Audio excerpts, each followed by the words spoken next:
Ok, jóvenes, el día de hoy vamos a hacer el resumen de la unidad de todo lo que hemos tratado hasta la clase de la semana pasada. Como es un resumen, no vamos a entrar tan profundamente en todos los conceptos, sino que los vamos a ver de una manera más que nada de lo que ustedes deberían conocer ya para este momento. Bueno, lo primero que debemos saber, ¿cierto?, es lo que es una reacción química.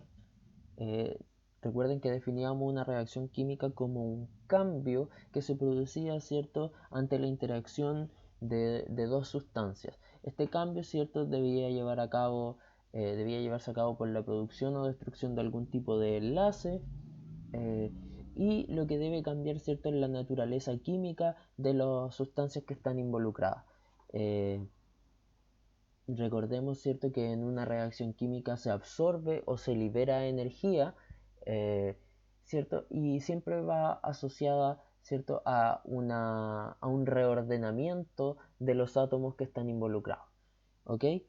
Eh, de modo más simple podemos ver aquí las partes de una reacción química cualquiera, donde al lado izquierdo nosotros vamos a escribir los reactivos, que van a ser todas las sustancias que van a llevar a cabo esta reacción para producir, ¿cierto?, los productos que escribimos al lado derecho de la flecha, que nos dice cuál es el sentido de la reacción. Recordemos que nosotros, si bien estamos estudiando que la flecha es unidireccional en este curso, eh, también puede ir en la dirección opuesta, ¿ya? Esto nos indica solamente el sentido de la reacción, por lo tanto debemos estar claros en ese sentido. Y recordemos también que este signo igual es un error. Jamás se escribe en una reacción química un signo igual. Siempre es una flecha que lleva una dirección o dos direcciones, ¿ya?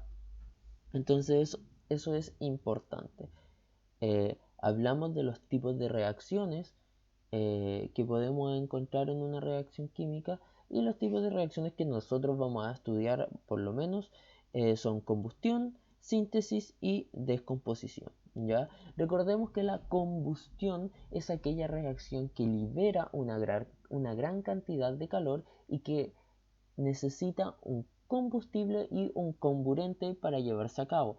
Recordemos también que ese comburente normalmente es el oxígeno y es el que va a permitir que el combustible se queme, ¿ya? Y nuestros productos de reacción van a ser dióxido de carbono y agua, CO2 y agua, y de esa forma, ¿cierto?, nosotros vamos a reconocer las reacciones de combustión. Tenemos por otro lado la reacción de síntesis, que es una reacción en la cual dos sustancias se unen para formar una sustancia nueva.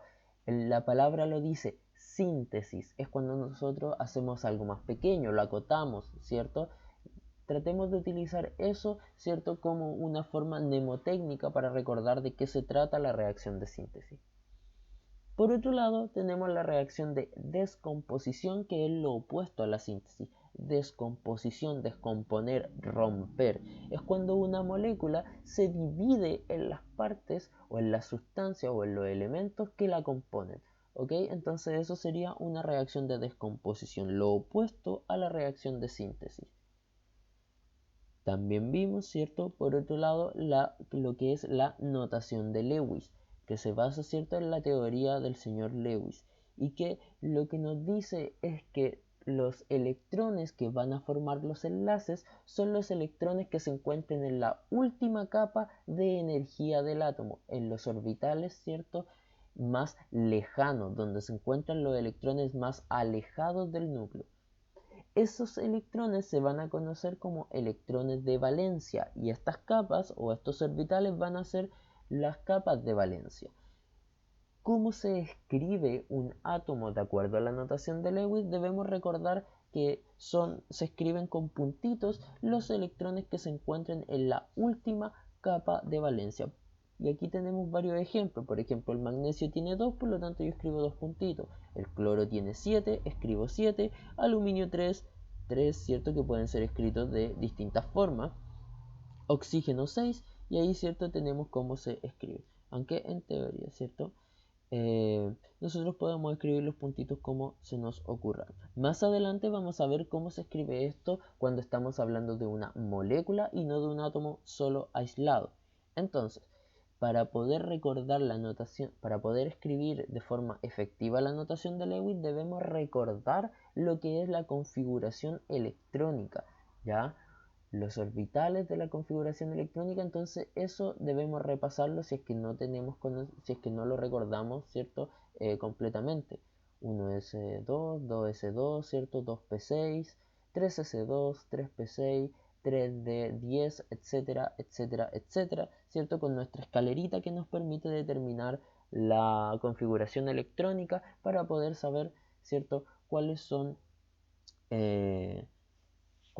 los electrones de valencia. Entonces, vamos a ver algunos ejercicios, algunos ejemplos. Ojalá que ustedes los puedan hacer primero, ¿cierto? En sus casas y después vean las respuestas para que puedan comparar. ¿Ok? Entonces, ¿qué tipo de reacción es magnesio, cloro y magnesio más cloro que nos da cloruro de magnesio? ¿Qué pasa cuando el cloruro de magnesio se divide en magnesio y cloro? Y acá tenemos, ¿cierto? C2H6 que corresponde, ¿cierto?, a un compuesto orgánico, más oxígeno nos da CO2 y agua. Entonces, determinar qué tipo de reacción es cada uno y luego tenemos, ¿cierto?, notación de Lewis para el xenón y para el boro, ¿ya? Entonces, lo ideal sería que pausen ustedes el video, que desarrollen los ejercicios y que luego procedan a ver las respuestas. Ok, las respuestas para las preguntas anteriormente mencionadas son síntesis, descomposición y combustión, ¿cierto? Nosotros teníamos que magnesio más cloro están formando un solo compuesto, por lo tanto es síntesis. En lo otro, el cloruro de magnesio se descompone en dos, por lo tanto es descomposición. Y teníamos, ¿cierto?, que el etano, ¿cierto?, se transformaba en CO2 y agua, por lo tanto era una combustión. Respecto a la notación de Lewis, si nosotros buscamos en la tabla periódica, ¿cierto?, la cantidad de protones que tiene, podemos hacer la notación de determinar la configuración electrónica del xenón. Y si ustedes se dan cuenta, aquí entre paréntesis dice Kr. Kr corresponde a kriptón. Y esta es una forma de resumir la escritura de la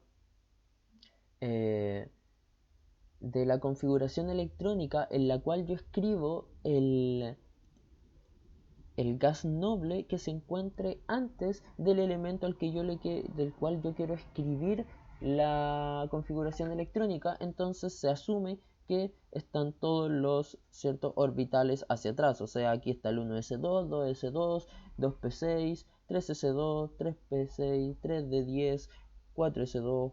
Entonces llegamos hasta el 4p6 y luego se continúa con 4d10, 5s2, 5p6. Y si nos damos cuenta, el número de energía más alejado o el orbital más externo que vamos a encontrar es el 5, 5s2 y 5p6. Ese es el nivel energético más lejano. Por lo tanto, estos dos corresponden a la última capa de valencia. Y si contamos, tenemos 6 y 2 son 8. Por lo tanto, ¿cierto?, el xenón tiene 8 electrones de valencia, por lo tanto tiene completo su octeto, lo cual significa que se encuentra en su estado más estable. De ahí viene que se diga, ¿cierto?, que los gases nobles son muy poco reactivos y se debe a que se encuentran en un estado de alta estabilidad porque tienen ya completo su octeto. Y recordemos que la teoría de Lewis nos dice que todos los elementos buscan completar el octeto de electrones debido a que esta es la forma más estable para un átomo, ¿ya? Si lo hacemos para el boro, tenemos que es 1s2, 2s2, 1p1. Entonces, tenemos que el nivel de energía más externo es el 2 y tenemos 2s2 y 2p1 serían 3 electrones, por lo tanto se escriben 3 puntitos. Esto también podría resumirse el 1s2, recordemos que es la configuración electrónica del helio. Entonces, en vez de escribir 1s2, yo podría poner entre paréntesis helio, pero como es solamente un 1s2, da lo mismo. Cualquier duda pueden hacerla llegar a mi correo. Que tengan una excelente semana.